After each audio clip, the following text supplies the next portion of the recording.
Ang pagsilang ni Isaac. Ika-21 kabanata. Ngayon, inalala ng Panginoon si Sara ayon sa kanyang ipinangako. Nagbuntis si Sara at nanganak ng lalaki, kahit matanda na si Abraham. Isinilang ang sanggol sa panahon na sinabi noon ng Diyos. Pinangalanan ni Abraham ang sanggol na Isaac. Nang 8 araw na ang sanggol, tinuli siya ni Abraham ayon sa iniutos sa kanya ng Diyos. Nang ipinanganak si Isaac, 100 taong gulang na si Abraham. Sinabi ni Sara, "Pinatawa ako ng Diyos, at kahit sinong makarinig ng tungkol sa nangyari sa akin ay matatawa rin. Sino kaya ang makapagsasabi kay Abraham na makakapagpasuso pa ako ng sanggol? Pero nagkaanak pa ako, kahit matanda na siya." Lumaki si Isaac, at nang araw na naawat na siya sa pagsuso sa kanyang ina, nagdaos si Abraham ng isang malaking handaan. Pinalaya si Hagar at si Ishmael. Isang araw, nakita ni Sara na tinutokso ni Ishmael si Isaac. Si Ishmael ay anak ni Abraham kay Hagar na Ehipsyo. Kaya sinabi ni Sara kay Abraham, "Palayasin mo ang babaeng alipin at ang anak niya, dahil ang anak ng babaeng alipin ay hindi maaaring makibahagi sa mamanahin ng anak kong si Isaac." Labis itong ikinalungkot ni Abraham, dahil anak din niya si Ishmael. Pero sinabi ng Diyos sa kanya, "Hindi mo dapat ikalungkot ang tungkol kay Ishmael at kay Hagar.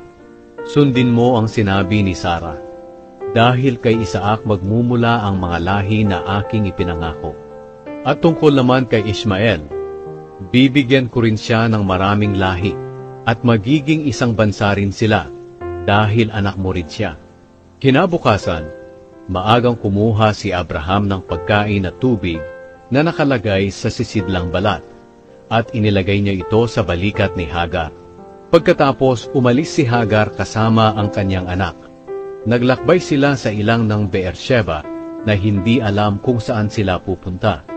Nang naubos na ang kanilang tubig, iniwan niya ang anak niya sa ilalim ng isa sa mga mababang punong kahoy, at lumakad siya na may layong mga 100 metro mula sa kanyang anak.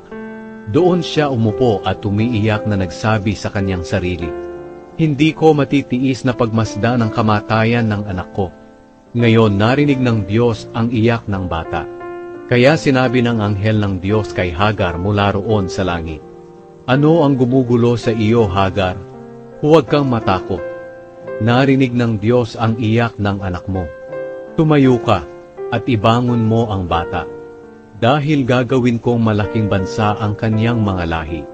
Pagkatapos, may ipinakita ang Diyos sa kanya na isang balon. Pumunta siya roon at nilagyan ng tubig ang sisidlag niya.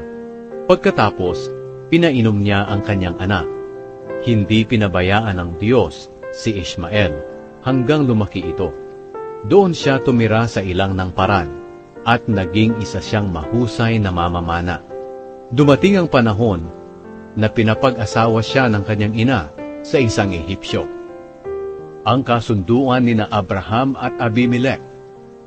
Nang panahong iyon, pumunta si Abimelech kay Abraham, kasama ang commander ng mga sundalo niya na si Pikol.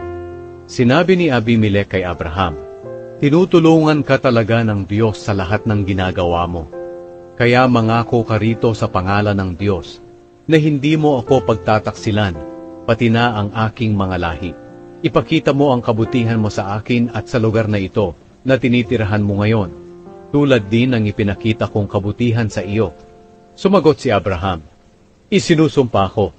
Pero dumaing si Abraham kay Abimelech, tungkol sa balon na inagaw ng mga alipin niya. Sinabi ni Abimelech, "Hindi ko alam kung sino ang gumawa niyan. Hindi mo naman ako sinabihan, at ngayon ko lang nalaman iyon." Kaya kumuha si Abraham ng mga tupa at baka, at ibinigay niya kay Abimelech. Pagkatapos, gumawa silang dalawa ng kasunduan. Kumuha rin si Abraham ng 7 babaeng tupa at ibinukod ito.